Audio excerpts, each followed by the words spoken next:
Hello students, achievers academy Kairana में आपका स्वागत है। और आज हम पढ़ेंगे विद्युत बल रेखाएं। तो बच्चों, जैसे कल आपने विद्युत क्षेत्र पढ़ा, तो विद्युत क्षेत्र क्या था? किसी आवेश के चारों ओर का वह क्षेत्र जहाँ पर हम किसी बल का अनुभव करते हैं उसे विद्युत क्षेत्र कहते हैं। तो आज हम पढ़ेंगे विद्युत बल रेखाएं। जैसे नाम से क्लियर है कि विद्युत बल रेखाएं अर्थात जो आपने पढ़ा था कि दो आवेश आपके पास पास रखे हुए हैं, वो सजाते हो चाहे विजाते हो, उनके बीच लगने वाला प्रतिकर्षण और आकर्षण बल।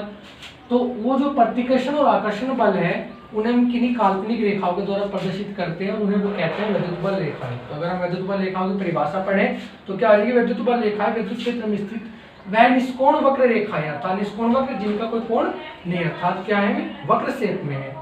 वक्र रेखाएं जिन पर विद्युत क्षेत्र में स्थित स्वतंत्र व पृथक धन परीक्षण आवेश गति करते हैं। तो ऐसी रेखाएं, ऐसी वक्र रेखाएं, ऐसी कर्व रेखाएं कि जिन पर आपके धन परीक्षण आवेश स्वतंत्र रूप से गति करते हैं, विद्युत बल रेखाएं कहलाती है। तो ये तो हो गया आपका विद्युत बल रेखाएं। तो विद्युत बल रेखाएं कैसे होती है आपकी? इस तरह की होती है विद्युत बल रेखाएं। ये विद्युत बल रेखाएं आपकी, ठीक है। तो विद्युत बल रेखाओं के कुछ गुण होते हैं। वो गुण क्या होते हैं वो गुण मैं आपको बता रहा हूँ, ठीक है। ये केवल थ्योरेटिकल पोर्शन है, आप थोड़ा बहुत जो है ना पढ़ोगे तो क्लियर हो जाएगा, ठीक है। मैं बेसिक से पॉइंट इसमें बता के लेके चल रहा हूँ। ये वैसे आपने पहले थोड़ा बहुत 10th क्लास में देखा होगा इसका। तो सबसे नंबर 1 होता है कि ये विद्युत बल रेखाएं धनावेश से ऋणावेश की ओर चलती है। तो पहला गुण क्या होगा कि धनावेश से किधर चलती है? ऋणावेश की ओर। धनावेश से ऋणावेश की ओर चलती है।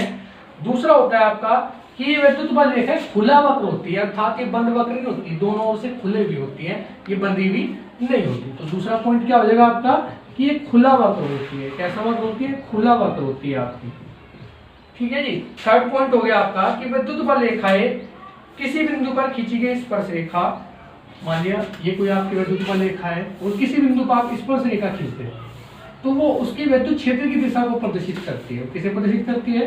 विद्युत क्षेत्र की दिशा को। तो अगर कोई बिंदु आपको ले रखा है, आपने मान रखा है और उस पर आपको विद्युत क्षेत्र की दिशा देखनी है तो उसको क्या करेंगे? उसकी एक स्पर्श रेखा खींच देंगे।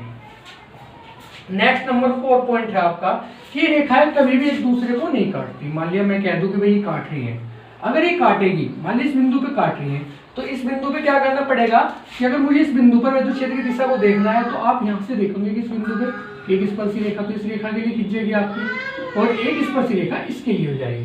तो अब यहाँ से आपको क्या नजर आ रहा है कि भाई एक विद्युत क्षेत्र तो E1 इधर हो गया और एक विद्युत क्षेत्र क्या हो गया आपका इधर हो गया, जो कि संभव नहीं है क्योंकि एक बिंदु केवल एक ही प्रकार का विद्युत क्षेत्र उत्पन्न कर सकता है, दो प्रकार के विद्युत क्षेत्र उत्पन्न नहीं कर सकता, ठीक है जी। तो ये हो गया आपका नंबर 4 पॉइंट। नंबर 5 होता है आपका कि ये जो विद्युत बल रेखाएं होती है, कोई पृष्ठ हो गया उसके हमेशा अभिलंबित चलेंगी। कैसे चलेंगी? उससे हमेशा अभिलंबित चलेंगी, अर्थात ये जो कोण होगा उस पृष्ठ से ये कितना होगा आपका 90 डिग्री होगा, ठीक है जी। तो और बहुत सारे इसके गुण हैं जो आप थोड़ा बहुत पढ़ लेंगे कि ये रेखाएं लचकदार होती है, ये अपनी लंबाई की दिशा में एक दूसरे से दूर हटने की प्रवृत्ति रखती है, पास पास नहीं आती, अर्थात दूरी बनाए रखती है, किधर चलेगी तो एक इधर, अर्थात एक दूसरे को प्रतिकर्षित करती है।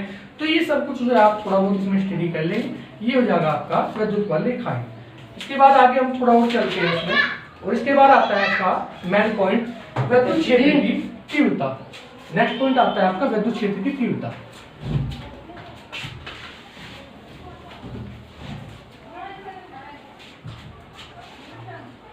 नेक्स्ट पॉइंट आता है आपका विद्युत क्षेत्र की तीव्रता।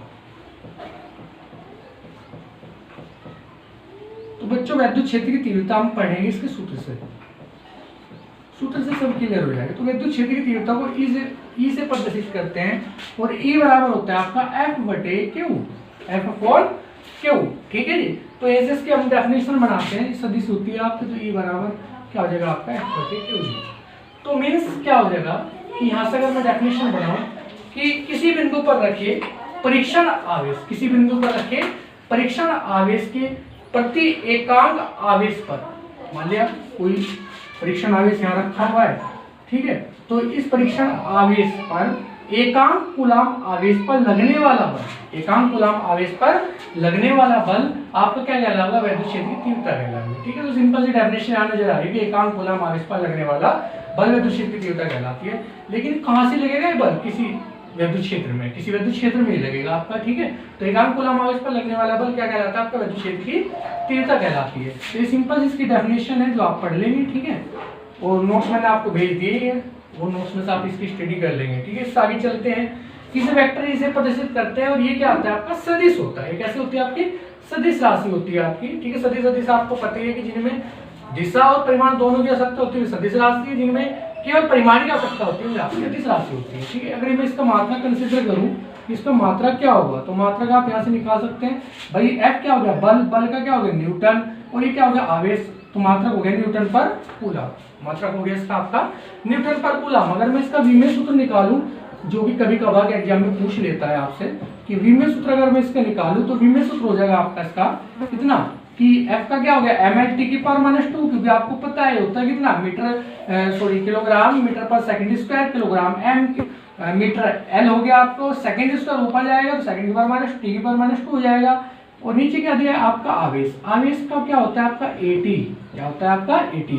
तो अगर मैं इसका विमेय सूत्र कंसीडर करूं तो m ऊपर रहेगा और L हो जाएगा आपका, और आपका हो जाएगा t⁻², 1 इधर जाएगा तो t⁻3 और ऊपर हो जाएगा a⁻1, ठीक है जी। तो ये हो गया आपका विमेय सूत्र, तो ये हो गया आपकी विद्युत क्षेत्र की तीव्रता, ठीक है। बेसिक सा मैंने आपको समझा दिया कि विद्युत क्षेत्र की तीव्रता क्या होती है, मात्रा क्या होता है, विमेय सूत्र क्या होता है, ठीक है। अगर हम इसका एक छोटा सा व्यंजक प्राप्त करें कि मान लिया कोई दो आवेश रखे हुए हैं, एक तो आवेश यहाँ से एक यहाँ से है, ठीक है। मान लिया Q0 आवेश है और ये कितना है आपका Q आवेश है, इनके बीच में आपको विद्युत यहाँ से कितना है आपको Q0 है, ये धन परीक्षण आवेश कितना है Q0 है, तो यहाँ कोई Q आवेश है। तो Q आवेश पर Q0 आवेश के कारण कार्य करने वाला बल कितना होगा कि F बराबर हो जाएगा, आपने पढ़ा था कि स्मॉल के Q0 और बटे अगर मैं इनके बीच की दूरी मालूम r, कितना हो जाएगा r²। किसके नियम के अनुसार, कूलाम के नियम अनुसार, किसके नियम के अनुसार, कूलाम के नियम के अनुसार आपने पढ़ा था, ठीक है। तो F बराबर क्या हो गया Q0 अपॉन r², ठीक है जी। अब इसके बाद में क्या करता हूं यहाँ से कि अगर मैं निकालू F अपॉन Q0 बराबर Q बटे r², Q बटे r², और F बटे Q0 अभी आपने क्या पढ़ा था, क्षेत्र की तीव्रता, तो E बराबर हो जाएगा आपका और Q बटे r², जहाँ K का मान क्या था आपका, जहाँ K का मान होता है आपका 1/4πε0, और ये किसके लिए होता है, वायु माध्यम के लिए। किसके लिए होता है ये, वायु माध्यम के लिए, वायु माध्यम के लिए। तो इसलिए E बराबर आपका हो जाएगा ये 1/4πε0 और Q बटे r²। बात समझ में आ गई भाई। तो ये आपका विद्युत क्षेत्र की तीव्रता का सूत्र निकल के आ चुका है। इसके बाद अगर हम कहें कि भाई कोई माध्यम अन्य माध्यम के लिए, किसी अन्य माध्यम के लिए और उसका जो है परावर्तितांक दे रखा है, इस अन्य माध्यम के लिए अगर आपको सूत्र निकालना है तो कितना हो जाएगा भाई, E बराबर 1/4πε0 की, कैपिटल के लेना है, स्मॉल के नहीं लेना, और Q बटे कितना हो जाएगा आपका r², ठीक है जी। तो E का फॉर्मूला आपका निकल गया। विद्युत क्षेत्र की तीव्रता E बराबर कितना होगा 1/4πε0 की Q बटे r²। F में और E में एक डिफरेंस है, केवल Q, एक Q वहां से फालतू था, एक Q यहाँ से हटा देंगे, ठीक है, वो हमने डेफिनेशन में पढ़ लिया है। अगर सदिश रूप में लिखना हो तो सदिश रूप के लिए क्या करेंगे भाई, सदिश रूप के लिए क्या करेंगे, इसमें इस सदिश रूप के लिए, सदिश रूप में E वेक्टर बराबर आपका हो जाएगा 1/4πε0 के और Q बटे r², ठीक है जी। इसे ऐसे सदिश रूप में हम डिफाइन कर सकते हैं। तो ये होगी बच्चों आपकी विद्युत क्षेत्र की तीव्रता, 300 के साथ में ले लेंगे। और ये जो काम आपका नोट नहीं हो रहा है, इसे आप नोट करते लेके चलेंगे, जो नोट्स आपके पास है वो नोट्स आप बना के लेके चलेंगे इसकी, ठीक है जी। तो ये हो गया आपका विद्युत क्षेत्र की तीव्रता। अब इसमें आगे चलेंगे। अगर किसी माध्यम या किसी क्षेत्र के लिए आपको विद्युत क्षेत्र की तीव्रता निकालने वाले अलग अलग बिंदुओं के लिए विद्युत क्षेत्र की तीव्रता अलग अलग है, जैसे E1 होगी, E2 होगी, E3 होगी, E4 होगी, E5 होगी, तो उसमें करते क्या है कि सभी टोटल कुल विद्युत क्षेत्र की तीव्रता निकालने के लिए जितनी भी आपकी विद्युत क्षेत्र की तीव्रता आपको दे रखी है सभी को ऐड कर लेंगे, अर्थात E1 + E2 + E3 ऐसे। क्लियर है भाई। इससे आगे चलते हैं। नेक्स्ट आता है आपका वो इम्पोर्टेंट है वो आपके लिए, ठीक है, वैद्युत द्विध्रुव, जो कि एग्जाम में हर बार पूछा जाता है। और इसमें आपको आज जो है ना ये 2 डेरिवेशन कराए जाएंगे आपको, और वो डेरिवेशन आपके एग्जाम में काफी बार आ चुके हैं, तो उन डेरिवेशन को आपको क्या करना है, बड़ी अच्छी तरीके से तैयार करना है, एग्जाम के लिए बहुत ज्यादा इंपॉर्टेंट है आपका, ठीक है। तो आपका हो गया वैद्युत द्विध्रुव, वैद्युत द्विध्रुव।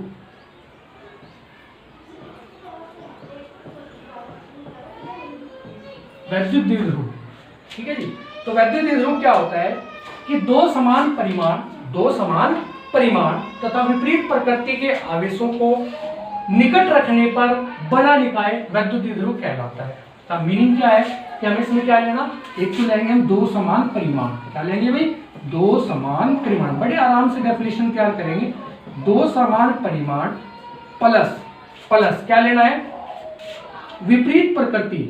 की प्रकृति कैसी होनी चाहिए, उनकी विपरीत होनी चाहिए। ठीक है।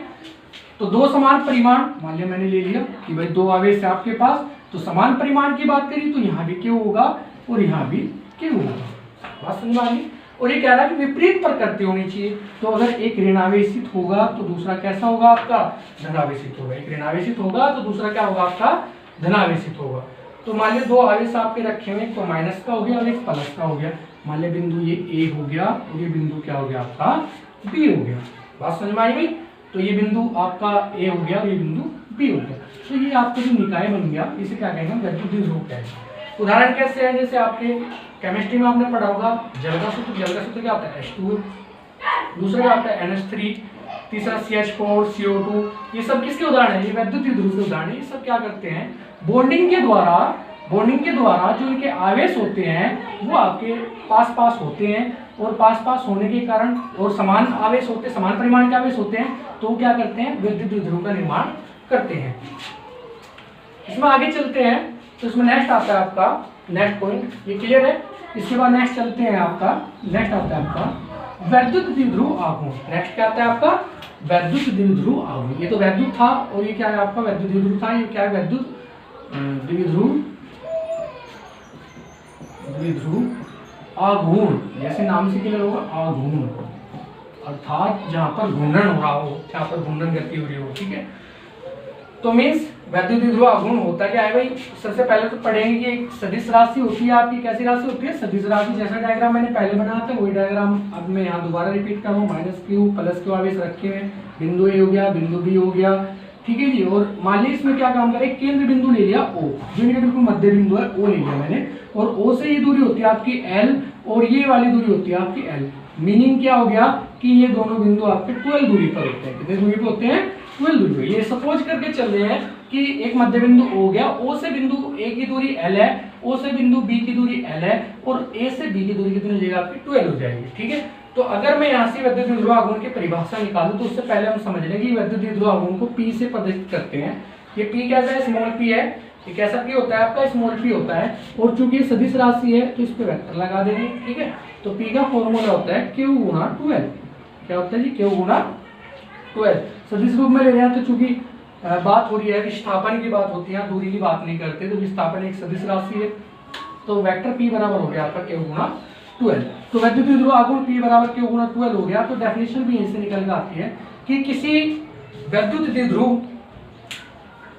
वैद्युत द्विध्रुव निकाय के एक आवेश के परिमाण तथा उन दोनों आवेशों के बीच की दूरी के गुणनफल को वैद्युत द्विध्रुव आघूर्ण कहते हैं। दोबारा डेफिनेशन रिपीट कर रहा हूँ कि किसी वैद्युत द्विध्रुव निकाय के एक आवेश के परिमाण तथा उन आवेशों के बीच की दूरी के गुणनफल को वैद्युत द्विध्रुव आघूर्ण कहते हैं। इसे कैपिटल स्मॉल p से प्रदर्शित करते हैं, और स्मॉल p बराबर होता है Q गुणा 12। तो अगर मैं इसका मात्रक यहाँ से निकालूं तो मात्रक कितना हो जाएगा भाई, इसका मात्रक हो जाएगा इसका क्या होता है, कूलाम, और ये क्या हो गया आपका, मीटर। तो मात्रक हो गया आपका कूलाम मीटर। क्या हो गया, मात्रक कूलाम मीटर। विमेय सूत्र अगर मैं निकालना चाह रहा हूँ तो विमेय सूत्र निकाल सकते हैं। तो विमेय सूत्र क्या हो जाएगा आपका भाई, यहाँ से विमेय सूत्र आपका हो जाएगा, ये कूलाम है। तो कूलाम मीन्स 80 और मीटर L, तो क्या हो जाएगा आपका LAT। ये आपका विमेय सूत्र हो जाएगा वैद्युत द्विध्रुव आघूर्ण का। ठीक है जी। बच्चों समझ में आ गया, क्लियर है। अब आप पढ़ोगे वैद्युत द्विध्रुव के कारण उत्पन्न वैद्युत क्षेत्र की तीव्रता। तो वैद्युत द्विध्रुव के कारण उत्पन्न वैद्युत क्षेत्र की तीव्रता की आपको दो स्थिति आपको नजर आ रही होंगी। पहली स्थिति अक्षीय अथवा अनुदैर्ध्य स्थिति में, दूसरी आपकी निरक्षीय अथवा अनुप्रस्थ स्थिति में।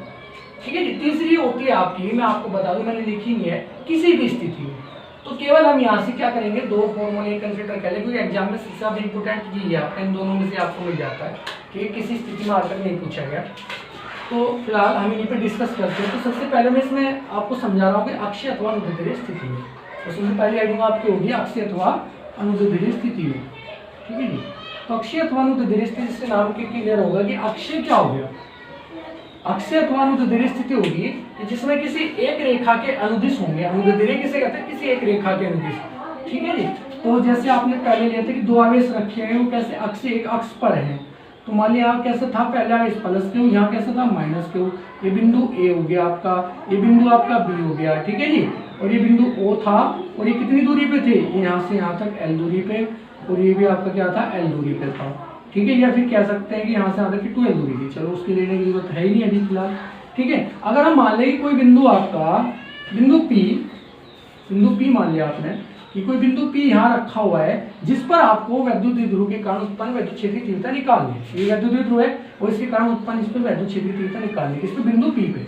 ये सब कुछ बच्चों लिखना होता है, जब हम एग्जाम में डेरिवेशन करते हैं तो लिखना होता है कि माना कोई दो समान परिमाण तथा विपरीत प्रकृति के आवेश क्यों है जो एक दूसरे से 12 दूरी पर रखे हुए हैं।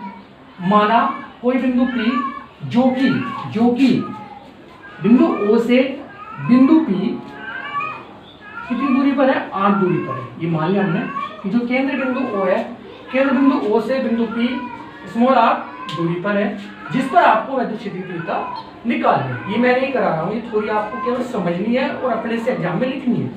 यहाँ केवल आपको डेरिवेशन समझाया जाएगा, ठीक है। तो बिंदु O से बिंदु P 8 दूरी पर है। तो अब अगर मैं कंसीडर करूं कि बिंदु A से बिंदु P कितनी दूरी पे हो जाएगा, ये पूरी R होगी, ये आपकी L होगी। तो अगर मैं क्या करूं, R में से L माइनस कर दूं तो कितना बचेगा, R माइनस L। तो बिंदु A से बिंदु P कितनी दूरी पर हो चुका है, R माइनस L पर, ठीक है। सेम अगर हम निकालें कि बिंदु B से बिंदु P कितनी दूरी पर है, ये आपका L हो गया, ये आपका R हो गया, तो ये जाएगा आपका R प्लस L दूरी पर। कितना हो जाएगा आपका, ये R प्लस L दूरी पर, ठीक है जी। तो हम क्या करेंगे भाई, अलग अलग वैद्युत क्षेत्र की तीव्रता निकालेंगे। किसके कारण, बिंदु A के कारण, बिंदु A के कारण P पर वैद्युत क्षेत्र की तीव्रता, वैद्युत क्षेत्र की तीव्रता निकालनी कैसे है बच्चे, देखो समझेंगे कि अगर आपका प्लस आवेश है, कैसा आवेश है, बड़ा इंपोर्टेंट पॉइंट है, अगर आपका प्लस आवेश है हमेशा वैद्युत क्षेत्र की तीव्रता बाहर की ओर कार्य करेगी। किधर कार्य करेगी, बाहर की ओर। तो अगर E के लिए कंसीडर करें तो E किधर काम करेगा, बाहर की ओर। और मैं इस पर वेक्टर लगा देता हूँ, ये सभी रूप में दिखा रहे हैं, ठीक है। और अगर आपका माइनस का आवेश है तो हमेशा आपकी वैद्युत क्षेत्र की तीव्रता अंदर की ओर कार्य करेगी, अर्थात B के कारण किधर काम करेगी, अंदर की ओर। E वेक्टर, बात समझ आए बच्चों, ठीक है। तो बिंदु P पर दो वैद्युत क्षेत्र की तीव्रता कार्य करेगी, तो E बाहर की ओर, एक E अंदर की ओर, ठीक है। तो बिंदु A के कारण बिंदु P पर वैद्युत क्षेत्र की तीव्रता E वेक्टर कितना हो जाएगा, या E कितना हो जाएगा आपका, ठीक है। वेक्टर में ले रहे हैं तो वेक्टर में ले लेंगे 1/4 पाई एप्सिलॉन जीरो। एक इंपोर्टेंट पॉइंट कि हमने यहाँ के कंसीडर नहीं किया क्योंकि ये वायु माध्यम में रखा हुआ है। और ये जगह आपका कितना, मान लिया हमारा जो यहाँ से है आवेश, वो कितना आवेश रखा है, मान लिया सपोज कर लिया हमने कि बिंदु P पर जो आवेश है आपका वो कितना है, बिंदु P को तो हमें आवेश पता ही नहीं, हमें तो बिंदु A पे कंसीडर करना है। चलो कोई, तो ये वेक्टर बराबर 1/4 पाई एप्सिलॉन जीरो, ये आपका जो Q बटे, और डिस्टेंस कितनी है यहाँ से यहाँ तक की दूरी कितनी है भाई, R माइनस L का होल स्क्वायर, ठीक है। सेम लाइन बिंदु B के कारण ये लिखो गया वैद्युत क्षेत्र की तीव्रता ए बी वेक्टर बराबर कितना हो जाएगा भाई आपका 1/4 पाई एप्सिलॉन जीरो और Q बटे R प्लस L का होल स्क्वायर, क्योंकि दूरी कितनी है R प्लस L हो गई आपकी, ठीक है। तो E B बराबर कितना हो गया 1/4 पाई एप्सिलॉन जीरो Q बटे R प्लस L का होल स्क्वायर। तो अगर मुझे बिंदु P पर कुल वैद्युत क्षेत्र की तीव्रता निकालनी है, कुल वैद्युत क्षेत्र की तीव्रता कितनी होगी आपकी भाई, ठीक है। ये हो जाएगी आपकी E बराबर EA प्लस EB। वेक्टर में ले रहे हैं तो वेक्टर में ले लेंगे, ठीक है। वेक्टर E बराबर vector EA plus vector EB। बात समझ में आई भाई। अब देखो यहाँ से EA प्लस EB तो आपने ले लिया, लेकिन यहाँ देखो कि E इधर कार्य करेगा, EB इधर कार्य करेगा, तो एक दूसरे के विपरीत है। तो क्योंकि ए और EB की दिशा भिन्न है, तो इसलिए क्या लिख सकते हैं, E बराबर हो जाएगा आपका, सदिश रूप मैंने हटा दिया, E बराबर E माइनस EB। कोई फर्क पड़ने वाला नहीं है, टेंशन लेने की जरूरत नहीं है। तो E बराबर क्या हो गया आपका E माइनस EB, वैल्यू रखेंगे भाई। E बराबर E का मान कितना है 1/4 pi epsilon zero Q upon, बड़े ध्यान से समझना बच्चों, आर माइनस एल का होल स्क्वायर माइनस 1/4 और क्यू बटे आर प्लस एल का होल स्क्वायर। क्लियर? इसके बाद आगे बढ़ेंगे, और ये क्या हो जाएगा आपका, ये हो जाएगा आपका, इसमें से कॉमन निकाल लो, क्या कॉमन आ रहा है, क्यू बटे 4πε0 और ब्रैकेट के अंदर कितना आ गया 1/r माइनस एल का होल स्क्वायर और माइनस 1/r प्लस एल का होल स्क्वायर। ठीक है बच्चों, इसके बाद आगे चलेंगे, क्यू अपॉन 4πε0 चलते चले जाएंगे, एलसीएम लेना सबसे आता है, तो आर माइनस एल का whole square R plus L का होल स्क्वायर। ठीक है जी, डिवाइड करा तो कितना बचा, आर प्लस एल का होल स्क्वायर, इसकी मल्टीप्लिकेशन ऊपर करेंगे तो आर प्लस एल का whole square minus R plus L का होल स्क्वायर से आर का प्लस एल का होल स्क्वायर कैंसिल, तो आर माइनस एल का होल स्क्वायर बच गया आपका। ठीक है जी, ई बराबर क्यू बटे 4πε0। देखो बच्चों, यहाँ से दो तरीके यूज कर सकते हैं, तो ए square minus B square, A plus B into A minus B कर लो, तब इसका होल स्क्वायर खोल लो। तो मैं इसका होल स्क्वायर खोल रहा हूँ, R square plus L square plus 2rl minus की मल्टीप्लिकेशन साथ लेके चल रहा हूँ, आर स्क्वायर आएगा ना तो माइनस आर स्क्वायर, प्लस का एल स्क्वायर आएगा तो माइनस का एल स्क्वायर, और फिर बाद में माइनस 2rl आएगा तो ये क्या होगा माइनस माइनस प्लस 2rl। बच्चों जिनके पास मैथ नहीं था 10th क्लास में, थोड़ा फोकस करेंगे, मैंने फॉर्मूला यूज किया यहाँ ए माइनस बी का होल स्क्वायर, जिसे नहीं पता फॉर्मूला नोट कर लेगा, a plus b square minus 2ab, ये याद रखना है। ठीक है, ये सूत्र हमेशा याद रखना है। और इसके बाद इसमें अगर प्लस होता तो यहाँ फिर आपका यहाँ प्लस होता और यहाँ भी क्या होता, आपका प्लस होता। ठीक है, ये आपको याद रखना है। ठीक है, नीचे क्या करूंगा मैं, इनकी मल्टीप्लिकेशन करूंगा, और कैसे आपने पढ़ रखा A plus B into A minus B होता है आपका A square minus B square, तो आर माइनस एल का whole square R plus L का होल स्क्वायर कितना आ गया आपका R square minus L square का होल स्क्वायर। क्लियर है भाई? कोई डाउट हो मुझे बता देना, आप जो है ना कमेंट कर देना मुझे, मेरा व्हाट्सएप नंबर आपको पता ही है, उसको मुझे आप मैसेज भेज देना, जो भी डाउट होगा उसको मैं क्लियर करा दूंगा, या नेक्स्ट लेक्चर में उस डाउट को लेके जो है ना कंसिडर कर लेंगे। तो ई बराबर क्यू बटे 4πε0, तो ये आ गया आपका, जो कटता है उसे काट दो भाई, जो घर जाना चाहता है उसे घर भेज दो, और जो बच गया उसे अपने पास रख लें। तो ई बराबर आपका बच गया भाई एक 1/4πε0, और क्यू को इधर ही भेज दो उसके पास, तो क्यू गुना 2l गुना आर अपॉन में कितना हो गया आपका R square minus L square का होल स्क्वायर। ठीक है बच्चों, यहाँ तक सबकी समझ में आ गया होगा, क्लियर हो गया होगा। इससे आगे अब हम थोड़ा और आगे बढ़ते हैं, और इसमें देखो एक पॉइंट अब बहुत इंपॉर्टेंट पॉइंट आता है, क्योंकि हमने बताया था कि जो विद्युत द्विध्रुव जनरेट होता है, बनता है, वो कैसे बनता है कि जब दो आवेशों का पास पास रखते हैं तो तब जाके आपका विद्युत द्विध्रुव तैयार होता है। तो पास पास रखने का मतलब ये है कि जो एल का मान है वो बहुत ही कम होगा, अर्थात जो आर है आपका वो बड़ा होता है एल से, क्योंकि आर बहुत बड़ा है एल से, तो एल क्या होगा बहुत छोटा हो गया, और एल बहुत छोटा होगा तो उसका स्क्वायर और भी छोटा होगा, इसलिए हम क्या करेंगे एल स्क्वायर को छोड़ देंगे। तो इसलिए आपका ई बराबर हो जाएगा, आपका ई बराबर आपका हो जाएगा कितना 1/4πε0, और ये हो जाएगा आपका क्यू गुना 2l गुना आर अपॉन में कितना आर स्क्वायर आर की पावर 4, और ये आर से कैंसिल हो गया भाई, तो ई बराबर 1/4πε0 और क्यू गुना 2l और अपॉन में कितना हो गया आपका आर क्यूब, कितना हो गया आपका आर क्यूब हो गया बच्चों, ये आपका आर क्यूब हो गया। क्लियर है भाई? ठीक है, 1/4πε0 क्यू गुना 12 बटे आर क्यूब हो गया आपका। ठीक है, आपको पता चूंकि पी बराबर क्या होता है, क्यू गुना 12 होता है, और इसलिए क्या हो जाएगा आपका ई बराबर हो जाएगा आपका 1/4πε0 और पी बटे आर क्यूब, तो ये आपका विद्युत क्षेत्र की तीव्रता का सूत्र आ चुका है, कब, जब आपका अक्षीय अथवा अनुदैर्ध्य स्थिति हो। क्लियर है बच्चों? तो ये आपको यहाँ तक का आपको डेरिवेशन करना है। अगर सदिश रूप में आप इसे लिखना चाहते हैं तो सदिश रूप में भी आप इसे लिख सकते हैं। तो सदिश रूप में क्या हो जाएगा आपका ई वेक्टर बराबर 1/4πε0 और p बटे आपका आर क्यूब, और p कैसा होता है आपका सदिश राशि, तो ई वेक्टर बराबर 1/4πε0 into vector p upon r cube. बच्चों समझ में आया? तो ये ऐसे हम जो है ना अक्षीय अथवा अनुदैर्ध्य स्थिति में विद्युत क्षेत्र की तीव्रता का व्यंजक प्राप्त कर लेते हैं, किसके द्वारा, विद्युत द्विध्रुव के कारण। ठीक है, विद्युत द्विध्रुव के कारण।